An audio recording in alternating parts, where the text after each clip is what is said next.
just a decent tape that I use for, you know, it's HVAC, basically Home Depot, $5, whatever.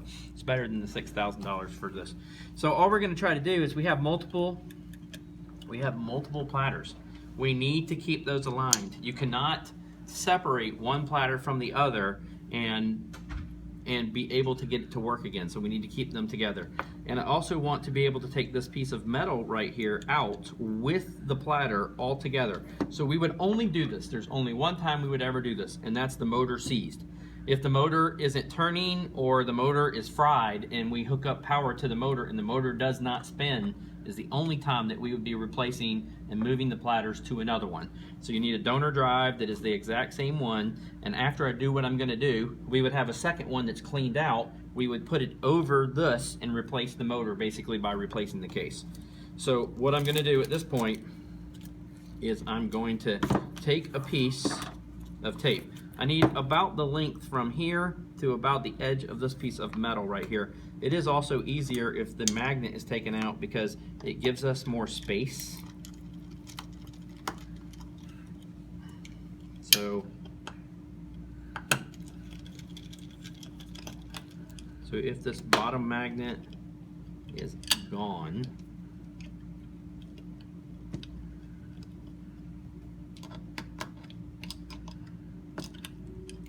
if you can get the bottom magnet out, so that we have that space just in case and nothing else rubs up against it. So I'm looking for a piece of tape, and I'll just kind of cut it down as we go. So I'm gonna take a piece of this. Now, I don't want any tape to touch the bottom of the black case or the top of the lid, because I'm gonna run a piece of tape down the edge. I'm going to secure it. There's a couple of centimeters right here where there is no data on the edge. That it does not write straight to the edge. It does not do everything straight to the edge. So we have a little bit of working area that we have. So I want about the width of the two platters themselves, and that's all I want. I don't want the rest of this tape. So I'm going to cut a little strip that's about the width of those, so that I actually just have the edge right up against it. So that's what I'm going to try to accomplish. So I'm going to peel this back.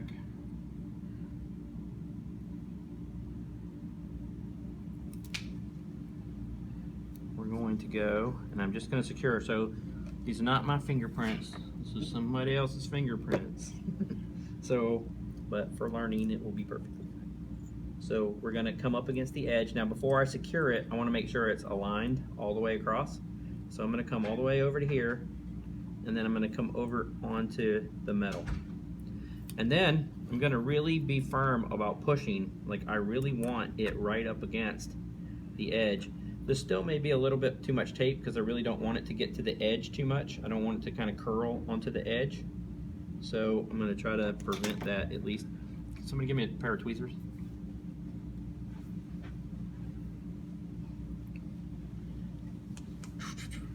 So you still may want to try to keep this a little bit less so that it doesn't stick to anything that might be past the edges. And then we're just going to firmly press this tape right up against.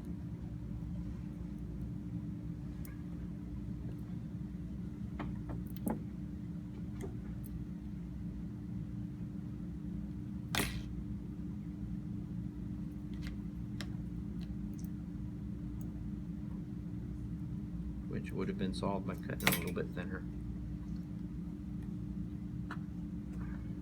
Once you get your own workbench and you get everything set up the way you like it, it's a lot easier when your height is right, when you're used to working in a certain spot. So I'm trying to get everything firm against it so that we don't touch the platter, we don't do anything to the platter at all, and I make sure that it's right up against it and that all of these pieces are going to come out together. So because we can't use the platter tool to go around this, so what we're doing now is we're going to take all the screws out.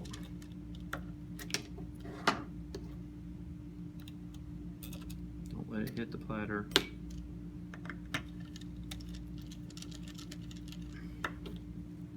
Try not to hold over the platter so that you're working away from the platter. So you'll be in your own little clean room or your own little area. Get anything out that's going to come out.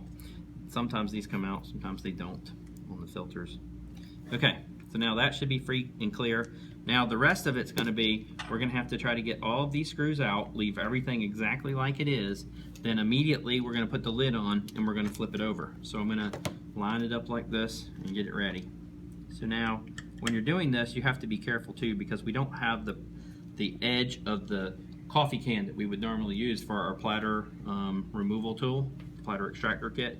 So I'm going to have to kind of hold it, and I try to be careful because this will start to cut in and the tape will rip against this metal if it moves too much. So I'm just trying to hold it firmly enough while I break each one of the screws free.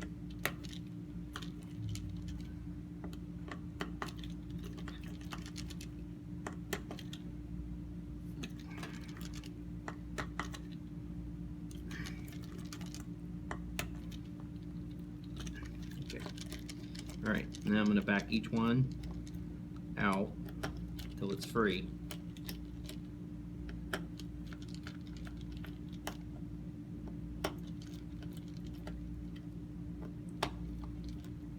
Now I would normally say, like, if you had to, people always ask about torque or they ask about alignment and these kind of things.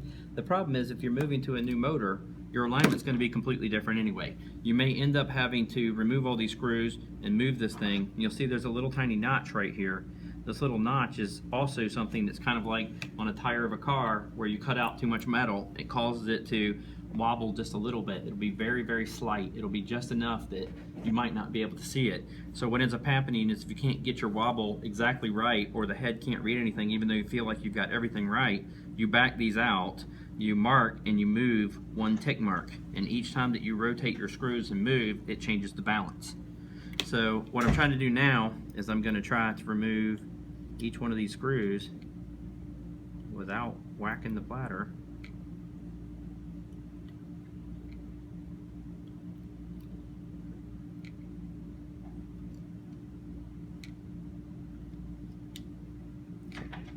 All right, everything's free and clear. Now I'm going to put this on top. Now this is where you kind of, again, have to kind of jiggle it enough, because when you flip this over, it might not completely just line up and come out. And so sometimes you kind of have to work it to try to get all of those pieces free so that you can actually get, because that C shape that sits in there kind of sometimes does not move. Like you can't get it to move just right. I'll go through this again just to make sure that I can get it clear, because I'm touching a piece of the metal on the bottom.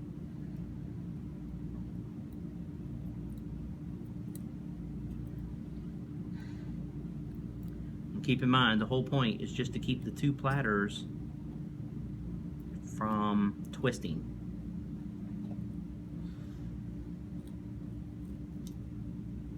So I'm not as concerned about where the metal sits as I am it hitting this piece of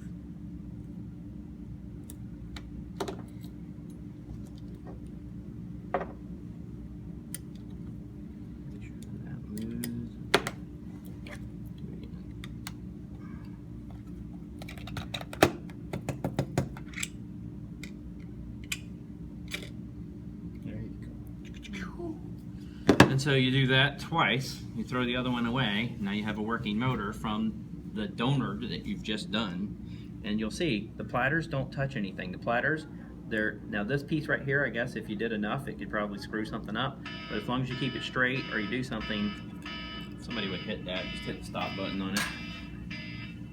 That was your brake. That's how everybody's excited about going to the brake now.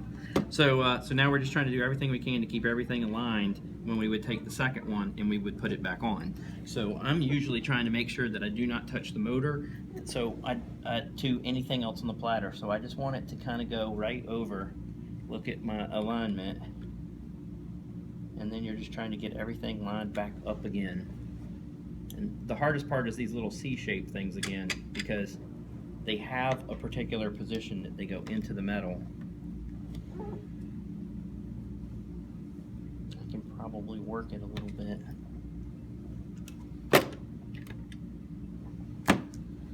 So be careful with any of these things.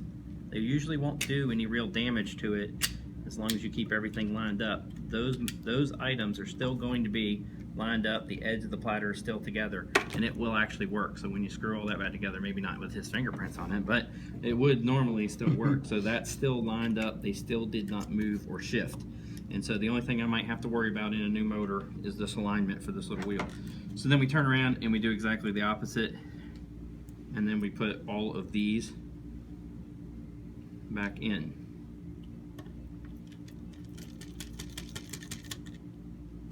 Be careful that nothing falls and hits the platter.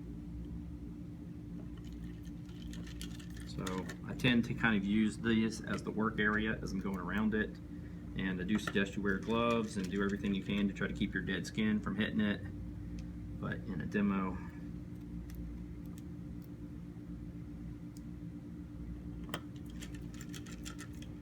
and after you've done this enough, you'll see that you kind of get used to making sure that all the pieces are going together before you get over it. That's what I dropped one.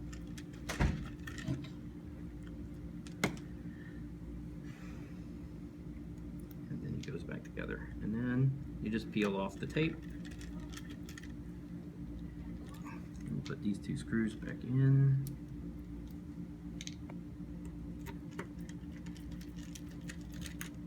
Lock it down. And that's it. That's how you do those without the tool. You just peel this off. And now, I'm gonna make them do it themselves. And that's it.